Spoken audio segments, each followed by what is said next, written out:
اعوذ باللہ من الشیطان الرجیم بسم اللہ الرحمن الرحیم السلام علیکم ورحمۃ اللہ وبرکاتہ۔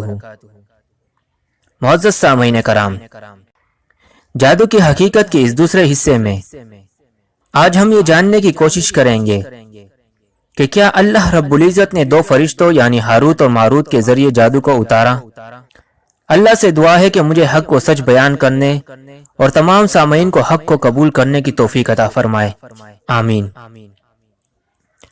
سورہ بقرہ سورت نمبر 2 کی آیت 102 میں مالک کائنات کا فرمان ہے، وَمَا كَفَرَ سُلَيْمَانُ وَلَكِنَّ الشَّيَاطِينَ كَفَرُوا يُعَلِّمُونَ النَّاسَ السِّحْرَ وَمَا أُنزِلَ عَلَى الْمَلَكَيْنِ بِبَابِلَ ہاروت و ماروت۔ مفسرین و مترجمین نے اس آیت کے دو مختلف ترجمے کیے ہیں۔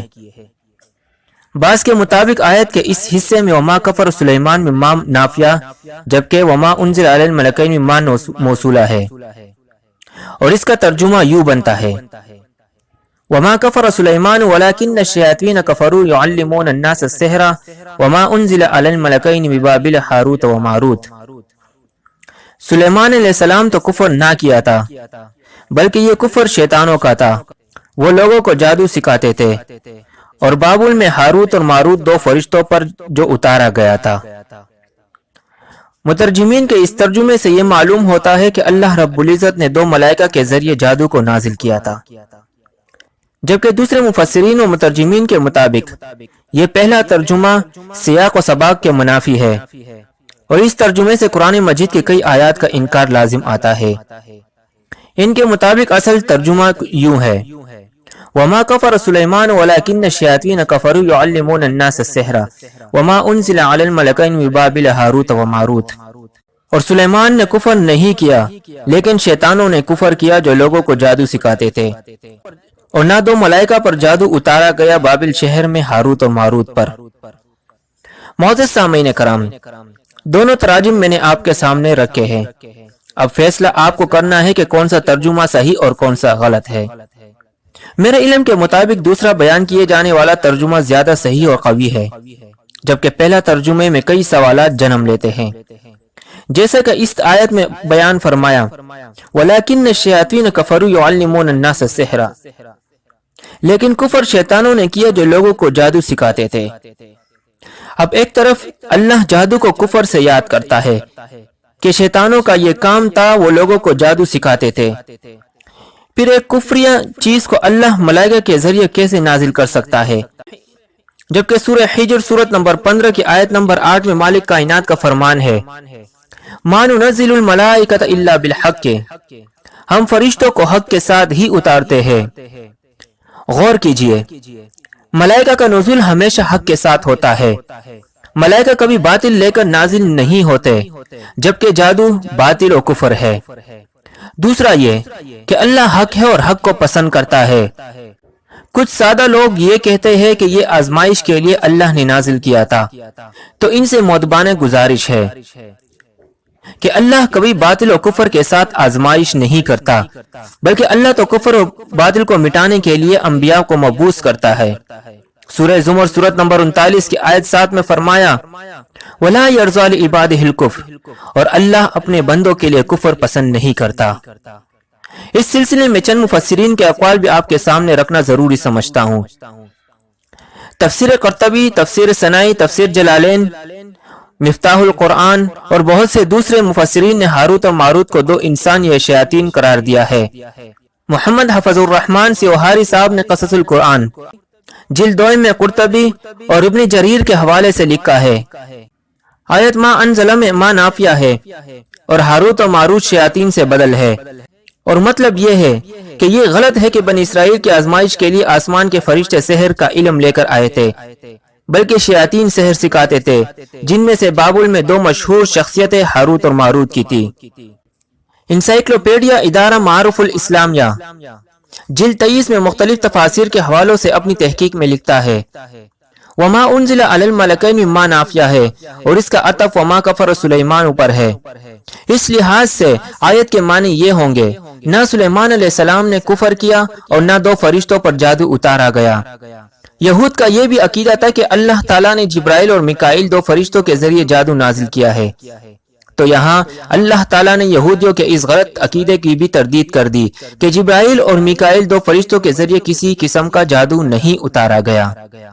پیر جنڈا بدیع الدین شاہ راشدی صاحب اپنی سندھی تفسیر بدیع التفاسیر میں اس آیت کریمہ کی تفسیر میں لکھتے ہیں وما انزل علی الملکین، یہ ما نافیہ ہے اور ما کفر سلیمان پر عطف ہے، یعنی یہ کفر جادو کرنا یہ سکھانا نہ سلیمان علیہ السلام نے کیا اور نہ دونوں فرشتوں کی طرف ایسا حکم نازل ہوا، یعنی یہودیوں کے قول کو رد اور جھوٹا قرار دیا۔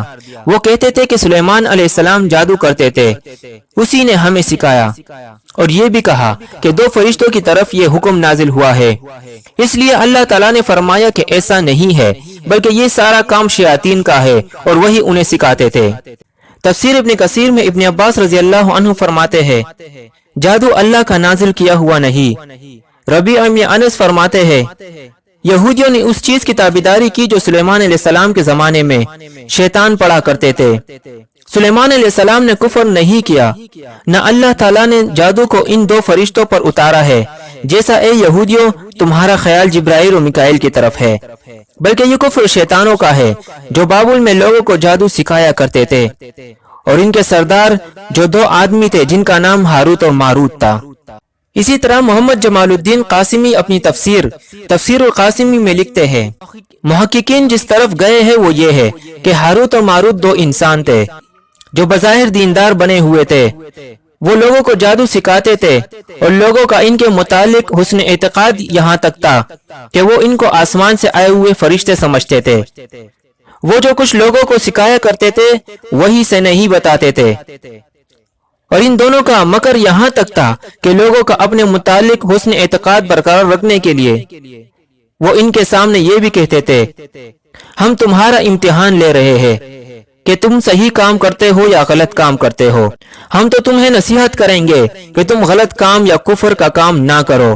وہ دونوں یہ بات اس لیے کہتے تھے تاکہ لوگ یہ سمجھے کہ ان کے علوم الہی علوم ہے، ان کا فن روحانی فن ہے، اور یہ دونوں سوائے اچھائی اور بلائی کے کچھ نہیں چاہتے، جیسا کہ ہمارے زمانے کے دجالوں کا انداز ہے کہ ان لوگوں کو جو ان سے کسی کی محبت یا کسی کے بغض کے لیے تعویذ کرواتے ہیں، تو یہ دجال ان کو یہ بھی کہتے ہیں کہ ہماری تمہیں یہ وصیت ہے کہ ہمارے اس محبت کے تعویذ کے ذریعے کسی شادی شدہ کو نہ پنسا لینا وغیرہ قسم کے اوہام اور افتراء۔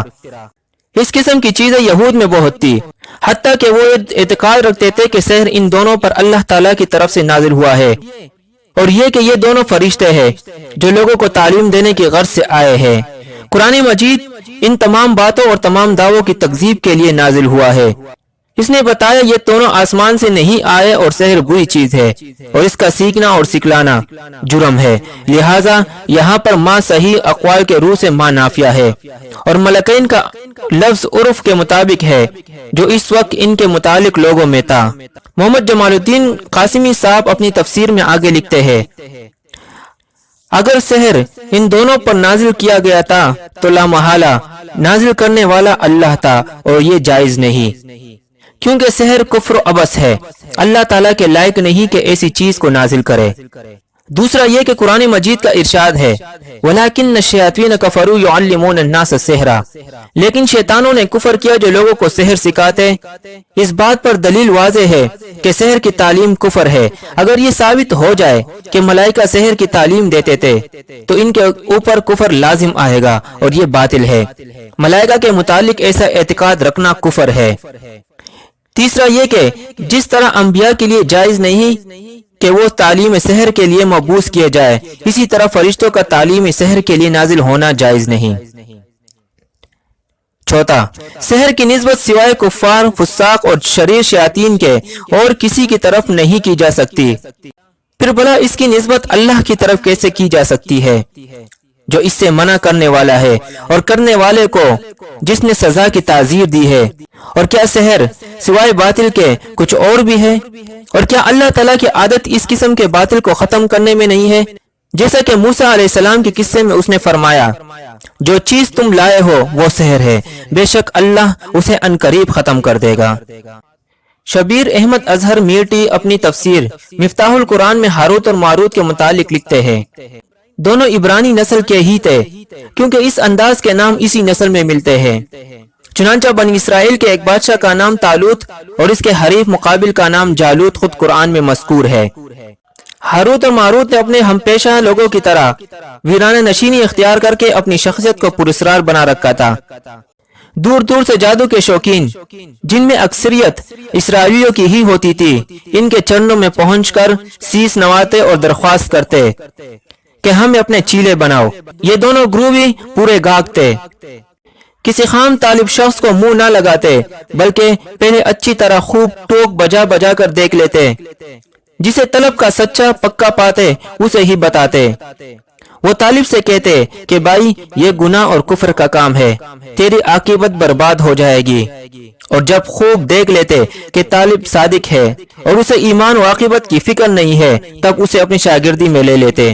چنانچہ ارشاد ہے وَمَا يُعَلِّمَانِ مِنْ أَحَدٍ حَتَّى يَقُولَا إِنَّمَا نَحْنُ فِتْنَةٌ فَلَا تَكْفُرْ، اور دونوں جادوگر کسی کو بھی نہیں سکھاتے تاوقت یہ کہ یہ نہ کہہ دے کہ ہم تو ایک آزمائش ہے پس تو کفر نہ کر۔ یعنی ہاروت اور ماروت دونوں جادو سکھانے سے پہلے ہر سیکھنے والے سے یہ کہتے کہ ہم تو آزمائش ہے پس تو کفر نہ کر، یعنی جادو مت سیکھو۔ یہ بات وہ ہونے والے شاگرد سے اس لیے نہیں کہتے تھے کہ وہ خود فرشتے یا صاحب ایمان تھے، یا معاذ اللہ اللہ تعالیٰ کی طرف سے اس کام پر مبعوث تھے، بلکہ جیسا کہ میں نے عرض کیا اس طرح وہ طالب کی طلب کا اندازہ لگاتے اور اپنا معاملہ پکاتے تھے۔ آگے انما نحن فتنۃ کی تشریح کرتے ہوئے لکھتے ہیں انما نحن فتنۃ کے دو معنی ہو سکتے ہیں۔ ایک یہ کہ یہ بات کہہ کر وہ اپنی شخصیت کو طالب کی نظر میں زیادہ عظیم و پراسرار بنا لیتے تھے، کیونکہ اس طرح وہ سمجھ لیتا تھا کہ یہ فوق البشر ہستیاں ہے، پس ان کا یہ قول ازراہ تلبیس تھا۔ دوسرا یہ کہ فتنۃ یہاں بمانے مفتون ہو، یعنی ہم تو اس سحر و ساحری کے چکر میں پڑ ہی گئے ہیں، مگر تو اس سے بچا رہے۔ اس صورت میں یہ قول برائے تشویق تھا تاکہ طالب کی آتش شوق تیز ہو جائے۔ ان مفسرین کے علاوہ بہت سے مفسرین ہیں جنہوں نے وما انزل علی الملکین میں ما نافیہ ذکر کیا ہے اور ہاروت اور ماروت کو دو شیطانوں سے مخاطب کیا ہے۔ ملاحظہ کیجئے تفسیر المنار، تفسیر ثنائی، تفسیر القاسمی، تفسیر ترجمان القرآن، تفسیر غایت القرآن، تفسیر مفتاح القرآن، تفسیر الغزنوی، قصص القرآن جلد دوئم، علامہ سیوہاری، قصہ ہاروت اور ماروت اور جادو کی حقیقت، علامہ سید بدیع الدین، قاموس القرآن، قاضی زین العابدین میرٹی، تفسیر عروۃ الوثقی، عبد الکریم اسری، تفسیر در منصور، امام ابن ابی حاتم، تفسیر حقانی، تفسیر بیضاوی، گلدستہ تفاسیر جلد 1 صفحہ 194، انوار البیان۔ اسی طرح حنفی عالم امام ابو بکر جساس بھی اپنی تفسیر احکام القرآن میں یہی عقیدہ بیان کرتا ہے۔ ویسے تو سمجھنے کے لیے قرآن مجید سے دلائل اتنے مضبوط ہے کہ سمجھنے والا اچھی طرح سمجھ لیتا ہے، لیکن کچھ میرے احباب یہ اعتراض کرتے ہیں کہ یہ عقیدہ و نظریہ آپ کے علاوہ کسی کا بھی نہیں ہے، اس لیے کثرت سے ان مفسرین کے حوالے یہاں پیش کیے۔ لہٰذا جو لوگ اس ویڈیو کو دیکھنے کے بعد مجھے برا بلا کہنا چاہتے ہیں یا فتوے لگانا چاہتے ہیں تو دل کوڑ کر لگائیے، لیکن یہ بھی خیال رہے کہ یہ بات صرف میں نہیں کہہ رہا، بلکہ مفسرین کی اکثریت اس بات کے قائل ہے کہ وما انزل علی الملکین میں ما نافیہ ہے، اور ہاروت و ماروت ملائکہ نہیں بلکہ شیاطین نما انسان تھے۔ لہٰذا برا بلا کہنے سے پہلے اور فتوے لگانے سے پہلے یہ سوچئے کہ کیا آپ کے فتوے ان مفسرین کے متعلق بھی یہی ہوں گے۔ معزز سامعین کرام، میرا کام تھا حق اور سچ آپ کے سامنے لانا، لہٰذا اللہ سے ڈرتے ہوئے میں نے اپنی بھرپور کوشش کی کہ حق آپ کے سامنے رکھ سکوں۔ لہٰذا تمام سامعین سے گزارش ہے کہ جذبات سے کام نہ لے، دل اور دماغ کے دروازے کھول کر ٹھنڈے دماغ سے دلائل پر غور کرے۔ اللہ رب العزت ہمیں صراط مستقیم پر چلائے، آمین۔ اقول قولی ھذا استغفر اللہ لی ولکم ولسائر المسلمین، والسلام علیکم ورحمۃ اللہ وبرکاتہ۔